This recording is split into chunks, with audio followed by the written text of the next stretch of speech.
sortes de sentiments comme ça difficiles. Donc comme ça, c'est l'objectif du Bouddha, c'est vraiment de nous apporter au bonheur. Et le mot, c'est ça, comme Bouddha, en fait, ne fait pas référence à une seule personne, mais plutôt à un état, ou même à un potentiel, en fait. Dans l'enseignement bouddhiste, on dit que tous les êtres vivants, tous les êtres conscients, possèdent la semence en eux ou en elles de Bouddha, qui veut dire semence de l'éveil. Donc tout le monde possède cette nature-là, mais comme une graine, tout le monde, mettons, si on donne à chacun ce soir une graine, je dis, OK, tout le monde, vous avez une graine, vous avez un potentiel d'avoir un bel arbre, OK, si j'avais apporté des graines de l'arbre d'érable, donc vous pourriez peut-être semer un érable, vous pourriez avoir du sirop d'érable chez vous, mais je ne sais pas si ça pousse ici. Mais donc, comme ça, on aurait le potentiel, mais est-ce que tout le monde va le faire? Si tout le monde on lui donne une graine ce soir, peut-être certains vont dire, moi, je vais la planter, je vais la semer seulement l'année prochaine, ou dans 2 semaines.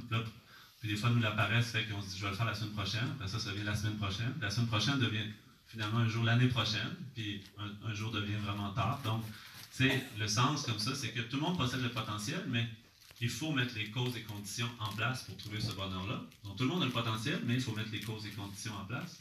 Donc, le Bouddha explique que pour trouver ce bonheur-là, ça nous prend principalement 2 choses. Bien sûr qu'il y a d'autres éléments, bien sûr, mais 2 choses sont essentielles. Si ces 2-là sont présentes, on a les éléments essentiels pour arriver à être heureux. Alors que si un ou l'autre, ou les 2 de ces éléments-là nous manquent, peu importe ce qu'on aura, par exemple, si j'ai tout ce qu'il faut comme selon les critères normaux de la société pour être heureux, ça veut dire comme la santé, la richesse, la popularité, etc. S'il manque un ou l'autre de ces éléments-là, j'arriverai pas à être heureux quand même. Alors que s'il manquait tous ces éléments-là que la société habituellement dit que ça nous prend ça pour être heureux, la richesse, le confort, etc. Mais s'il me manque un ou l'autre de ces éléments-là, je ne serais pas heureux. Mais alors que s'il manquait tous ces éléments-là, si j'avais ces 2 éléments que le Bouddha parle, donc je pourrais être heureux de toute façon. Donc c'est comme les 2 éléments qu'on a marqués comme compassion et sagesse. Donc c'est juste pour faire une petite introduction sur l'enseignement de la philosophie bouddhiste comme ça. Le sens principal de l'enseignement du Bouddha, c'est pour nous amener à cheminer vers plus de bonheur. Comment? En cultivant en notre esprit la compassion et la sagesse.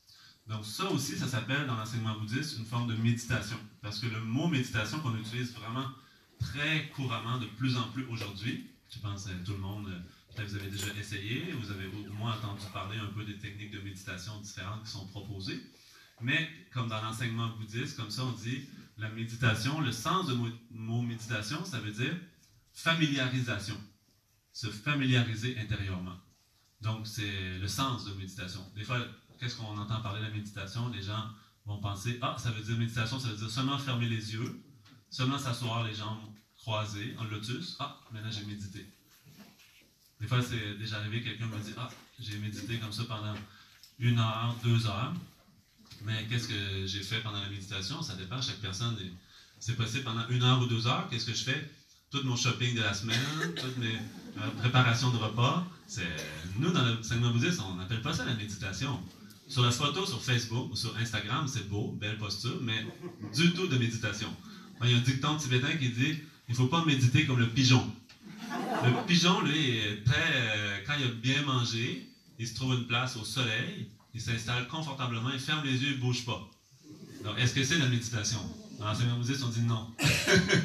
Peut-être une bonne relaxation, une bonne sieste, un bon repos, mais méditation, non. Méditation, ça prend surtout la pleine conscience, la vigilance, la qualité d'esprit. Et dans l'enseignement bouddhiste, on parle beaucoup d'autres qualités. C'est sûr, de nos jours, j'imagine, certaines personnes, pour rendre très accessible facilement aux gens l'enseignement du Bouddha, ils ont mis des petites techniques très sorties de l'enseignement du Bouddha, mais très subtiles, comme par exemple la pleine conscience. C'est un petit morceau sorti de l'enseignement du Bouddha. Par contre, dans l'enseignement du Bouddha, on parle de d'autres qualités aussi qu'on devrait essayer de cultiver, telles que compassion et sagesse. Donc, tout comme on peut méditer pour s'entraîner à développer